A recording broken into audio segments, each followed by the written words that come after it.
Welcome back, ladies and gentlemen, to Hot Takes with Matt and Hot Sauce. It has been far too long, but it's great. We're going to catch up. We're going to talk about all that's going on in the boxing world. But before we do that, Kalvin's got a lot going on right now. He's had some major highlights in the TBL, some beautiful knockdowns and some just great clips. But unfortunately, there's a bit of an injury. Kalvin, do you want to update the viewers on what's going on with you? Yeah, for sure, man. I feel like we were just getting things moving and grooving in the TBS season, and I finally turned a new leaf. You know what I mean? I was kind of going through the motions early in the season, and man, God told me that I didn't give you this challenge to go through the motions. I kind of got reminded, you know what I mean, like who I was. I had some confirmation, go out there and turn this shit up a little bit. So the first fight after I made that decision, body shot, only made the guy throw up in the ring and shit, man. Second fight, caught the guy the left foot, hurt him, had him on wobbly legs. And so I was just building momentum, just feeling good. And then I got this eye injury, man. So the same thing happened to this eye 2 years ago, happened to this eye. But we got good plans. We'll go in there, have surgery. I'm going to be 2 weeks out of no working out and 2 months of no contact. But I'm going to be all good, all healed up. I'm praying for it's the last eye surgery, be surgery number 5. Oh, damn. Praying for it's the last eye surgery. And then we ready to go for something big later on this year, man. We're excited. Yeah. Truthfully, Kalvin, I respect your perseverance and you keep on pushing through. I would have been done after the first eye surgery. I respect it, man. I respect it. And hopefully this is a quick healing process, man. I appreciate that, man. Matt, what about you, man? What's some of the things you got going on? I know you've been busy also. Yeah, I'm getting married. It's coming up quickly. It's blowing my mind how fast it comes up. You know, it seems so far away, and then it's like you blink. Oh, it's getting closer. You blink again, it's like it's right around the corner. So, yeah, man, just feeling older and older, like a more legitimate adult, but I'm also super excited. Got a lovely lady who I love with all my heart, and she loves me, and it's a very beautiful thing. I'm very lucky in today's world and today's dating marketplace. You know, I got lucky. That's real, man. You're not lucky, man. You're blessed, man. And it's a word of advice, man. I've been married for 11 years this year. You in the listen, man. As long as y'all like this, nothing else can break this right here, man. See this right here? Nothing come between this. Everything like that. My kids, career, pets, parents, nothing come between this. You and listen against the world, man. Stay locked in on here. Everything else gonna fall where it's supposed to fall at. How many years have you been married for now? 11 years this year, man. Married 11 years. I've been dating for 16 years. That's a beautiful thing. And 5 kids, right? 5 kids, big dog. Bro, 5 kids, man. That's there, so man. cool. You next. I can't wait to hear the episode about we're expecting. What was that? Yes, sir. I can't wait the episode. We're like, we're expecting. I like that's what I'm talking about, baby.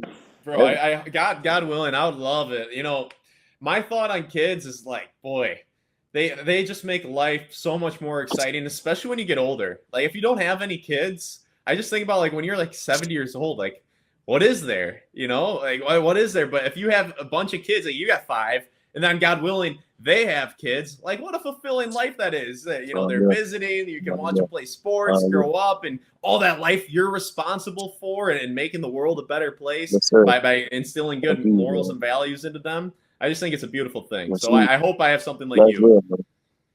Oh man, you got something better, man. I can see it, I can feel it, man. I can see it and feel it. We'll be keeping everyone informed. I guess we'll keep you informed with my stuff, but also Kalvin and his eye, and as he progresses through recovery after his surgery.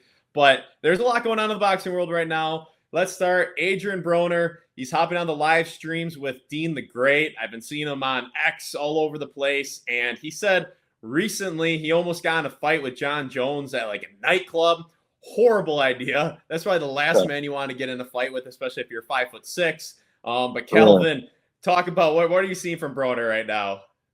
Man, I've seen Broner go through a live string of depression. You know what I mean? The guy is heavily overweight, heavily alcoholic. He trying to figure things out. I think he released that he blew through $40 million, you know what I mean, just with partying with his friends and etc. But really, if I just dive deep into it, one is his upbringing. He don't have any kind of financial literacy. 2, his mentor, his father figure through the youth passed away here recently. And so the guy that always been in his corner that helped him make better decisions in the ring and out the ring is gone now. And he actually said on one of his kick streams that voice that he always used to hearing not there anymore. So I really think he's going through a depression phase, and he's going through the cycles publicly. You know, through drinking, through partying, through laughing, through having fun. But then when all those cameras are off and all the people not looking at you no more, man, that monkey gets heavy on your back. You know what I mean? And so he has to find a way to hopefully deal with that, to confront that head on and get healing from that, man. And I'm praying for him. I hope that he makes it happen. But that's a huge thing for AB. There's been talks about him maybe fighting again in the ring. I don't know if that's the right route to go, but he has to get help. And the only way to get help is go through what you're going through and not try to run from it. Sure. Yeah. No, that's well said. And yeah, who do you think wins if he has a 6-month training camp and you have a 6-month training camp? Who's taking that? Against AB and who? You versus Man, AB. hell no. Man, I'm beating the shit out of AB, man. Well, I thought you were talking about AB and somebody he can actually beat, man. Hell no. I'm whooping the dog piss out of him, man. And then I'm going to pray for him afterwards. There we go. And then Errol Spence, he's also making a return. Not that AB is, but he's making a return. 36 years old. It's going to be almost exactly 3 years since his TKO loss to Crawford. What do you think a return is going to look like for him? That's crazy, man, because EJ, I call him EJ. EJ, I knew him from Dallas. EJ actually said that everybody kept asking him, when you coming back? At the time, yeah, you ready to fight, ready to start training. And he said he was going to just wait until he heard that voice. And he said that he would wake up every day and like, nope, not today. Nope, not today. Nope, not today. Going on vacations, going partying, hanging out with his family, doing the stuff at his ranch. And he said one day he woke up and it was like, yep, today's the day. And so here he is, 3 years later. And what's cool about that is that he had the financial freedom to do that, which is amazing, you know what I mean? But two, now he's coming back for himself. He's not pressured because he needs money. He's not pressured because someone's telling him, man, you got to get back. You're ruining your youth. He's in it because he wants to be in it. And that's a dangerous EJ right there. When he's motivated, it has a bigger why on why he's doing it, not just because he has to do it. That's a dangerous EJ, man. Yeah.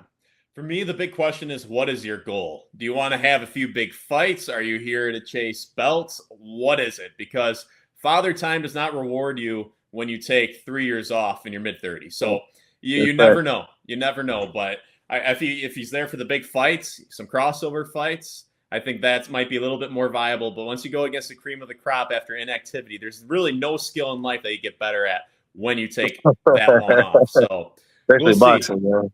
Yeah. I call it getting civilized. When you go for X amount of time and not getting punched on, I mean, being civilized is not a bad thing. If it's a horrible thing in boxing, you know what I mean? It's a little bit of you got to get used to getting punched on, man. And a lot of fighters can attest to this. Been at the ring for X amount of time. That first spar back, that first lick back, like, oh shit, yeah, it's real. Yeah. It could be somebody that's gonna punch. It could be a guy that you used to whoop up on all the time. But he stayed in the gym. He stayed consistent. First day back, like, nah, I'm about to whoop him. Oh shit. That first look back is real, man. So I hope he get all his first look backs in the sparring sessions in camp. So when he go into the fight, he's ready to go, man. But it's gonna be Tim Tszyu is not a pushover, man. Even though he lost some tough fights, he's been in some wars. He's still Tim Tszyu. He still is tricky, and it's a weight class higher at 154. So this is a really, really good fight, and I commend EJ for even wanting this fight. And I respect him, man. Whenever EJ comes back, he doesn't do tune-up fights. He said the fight that he's doing is just tune-up, man. And so here you are. Yeah, he's taking a different route than Tyson Fury and Anthony Joshua, which I think we'll talk about next time on the show. But I'm geared up for that. I think it'll be a fantastic fight. Both guys taking tune-ups that they should win, but you never know in the sport of boxing. Taking tune-ups before a massive event can just ruin absolutely everything. So I hope I don't see that, but moving to a different heavyweight and talking about someone kind of combating Father Time is Usyk and Rico Verhoeven. We haven't reacted to the big fight. I thought, man, that was a super entertaining fight. It was a unique fight where both guys are legends in their respective sports. Both guys are super respectable. Both guys are just well-spoken, hardworking, tough guys, and it Yeah. was a lot of fun. It was a lot of fun. It was a respectful match, but holy cow, did Rico put on a show. Man, I what? thought him and his team, Peter Fury, did a fantastic job with him starting an orthodox, throwing his combination, and then following up, going southpaw, and Yeah. him being able to put the weight on Usyk. Nobody's really been able to do that ever. Tyson Fury wanted to, but Usyk is tough in the clinch. He's stronger than anyone realizes. I'll say that I think Usyk is stronger than Tyson Fury. That's kind of a hot take. I can get into that another time. But he's got a background in grappling, Usyk does, and he is tough in that clinch. And so seeing Rico, who's got a little bit more grappling than most boxers, you know, by being a kickboxer and just the different styles there, it was really interesting to see just the total 180 from your standard Usyk fight. Usyk is usually the guy who the opponent can't figure out. No one can ever put weight on him, but Rico was putting weight on him. And I've never seen anyone box like Rico where his chin was so far down and his shoulders and his traps are so massive. I'm like, how do you hurt a human being like that? He looks like Frankenstein out there. And Usyk really could not figure it out. I did have Usyk down 8-2 heading into that 11th round.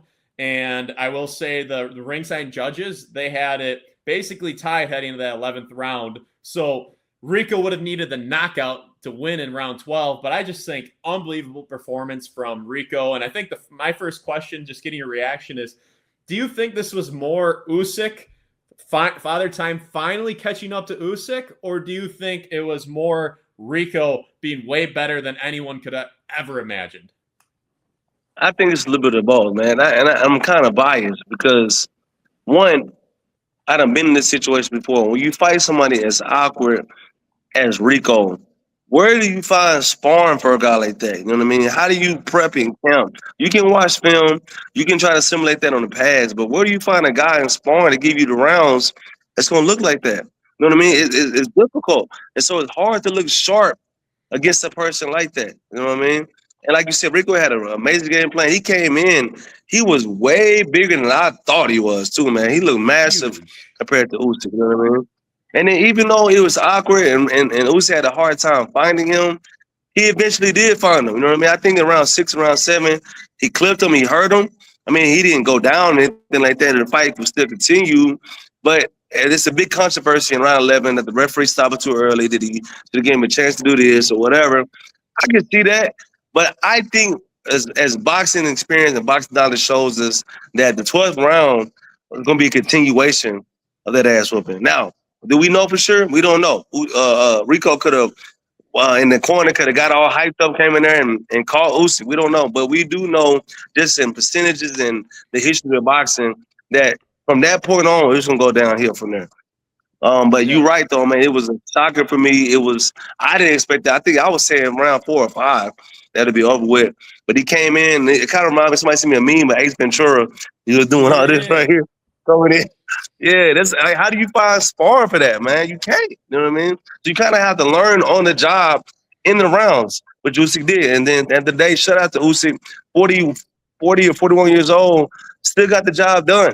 Even though it was kind of controversy, he still had to put him in a position for it to be controversy. You know what I mean? He still had to hurt him and get the guy in a position where the referee could even look like he could stop it. So he did his job. Yeah. And I loved Usyk, how he handled this. You know, people are like, oh, the ref is your best friend. People are trying to kind of come at Usyk. Usyk's like, listen, my job is boxing. That's not my job. He did his thing. And I don't know. I think both guys on the night were winners. Usyk ultimately got the dub. Rico is going to make himself a lot of money moving forward. And what do you think this means moving forward? One, I got a few questions, but I think the first one, we'll stay on Rico before we talk about Usyk, is how dangerous do you think Rico is in his next fight now that there's film on him? Do you think he might suffer the same fate as Francis Ngannou, or do you see him as a bit of a different beast?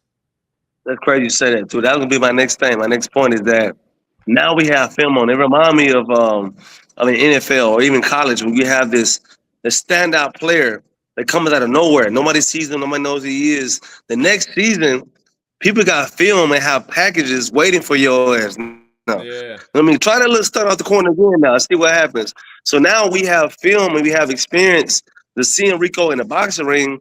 I think it's gonna be much tougher next time against Usyk. Against somebody new, he may present the same problem because it's new to them. But against Yeah. Usyk, I think that he all right. I get this figured out. It's the same book because he didn't make any adjustments. I mean, he switched his feet, he switched his stance, but this was all fucking night. You know what I mean? This here and the Yeah. aqua punch and this shit, that was the same thing all night. He didn't make any technical adjustment. He just switched his feet, switched his stance. But I think Usyk guys that he has that play now. Usyk is an Olympic medalist. He's a world champion, multiple weight class world champion. He understands Rico now. And so I don't think it'd be that much of an issue if there were to be a rematch. Yeah. And I think what I really noticed is Rico is a freaky athlete. You can just tell that guy is a freak of nature. And I thought his cardio held out pretty good. He was getting a bit fatigued there towards the end, but for how much pressure and how much volume he had, I thought he was doing pretty well in the cardio department. But yeah, I think it's too bad. I thought the stoppage, they probably should have let him go for the 12th round, but I will throw out, he did have 20 plus seconds to recover with the mouth guard coming out and then the fumbling of it in the corner. But yeah, I definitely, I think Usyk would have won regardless. I mean, it would have been, Rico would have had to tie him up and try to survive and go to the scorecards, but the scorecards weren't going his way. So Usyk would have won either way. But Yeah. I just think he's a bit of a different beast than Ngannou. I see a different level of polish and skill. Ngannou, for me, fought unprepared Tyson Fury and relied more just on just kind of basic boxing and just being a freak of nature, strength and power-wise. While Rico just had a little bit more to him where, against Usyk, I think Usyk will get him out of there quicker next time. But I think against just about every other heavyweight, he's going to pose some serious problems. And I'll ask you, who would you take, Rico or Ngannou, if they got in the ring? Because that could be a possibility. Ooh, that's crazy. That's a really good take right there, man. I think Rico will give Ngannou problems just because the punch and the activity and Ngannou looking for that one big shot. If he lands it, it could be a game changer, but he has to land it though. I don't know, man. I have Rico for the distance or Ngannou by knockout. Bro, Ngannou, gosh. I just, that clip against AJ where he got folded like a folding chair, just, it kills me every time because you know what happened? He got overconfident against Tyson Fury, and then he thinks he's just this world-class boxer, and he switches into southpaw. And as soon as he switches to southpaw, AJ flattens him on the ground for the first knockdown. And then, the fight was pretty much over after that, knocked him down twice after that. But, yeah, I agree. I mean, I would take, truthfully, I wouldn't be surprised if Rico would get him out of there. And I hope Rico fights Tyson Fury, Anthony Joshua. He's such a freaky athlete. The tape, there's going to be less mystery, but holy cow, that guy's got a champion mindset. He's a freaky, tough, respectful guy who is just going to put the work in and keep getting better. So I'm excited for what he's got next. And then my last question for this episode is, if you were advising Usyk, what would your advice be? Do you think he should retire, or do you think he should take one or two more money fights? That's crazy, man. It's a double-sided question because just before this Rico fight, people was praising Usyk about he's been in the best shape of his life. He's 40 years old, but he still got it. You know what I mean? And he kind of has a blemish against Rico. It ain't even a blemish. It's just a tough fight. And people are raising questions like, damn, there it is. By the time we knew it this whole time. Man, what happened with all this time from 35 until 40, 41? You know what I mean? Like, that's when fighters start really aging. And so I think Usyk is still Usyk. I don't think that Rico fight really showed anything of age or him tying. I think he had a tough time trying to figure out his timing, tough time trying to figure out his rhythm. But then he got started around 9-ish, 9, 10. You started seeing Usyk starting to pick it up a little bit. You started getting confident in what he was seeing. But I think Usyk is still in the running for the big fights, man. His ex-wife made a post. She was like, that it's time for him to retire. And this is so. Man, Usyk can retire when he want to retire. He's not doing it for money. He's not doing it for belts. He's not doing it for fame. He's doing it because he loves boxing. And so, like, what else can you take from him from doing that, man? I think he should keep going until he decides to stop. Yeah, I don't know. I think Usyk's been married to his first wife the whole time, just like you. Long marriage, just like you. He's I think since 2009. I just looked it up. I think he's still married to the same woman, but I'm not 100% sure.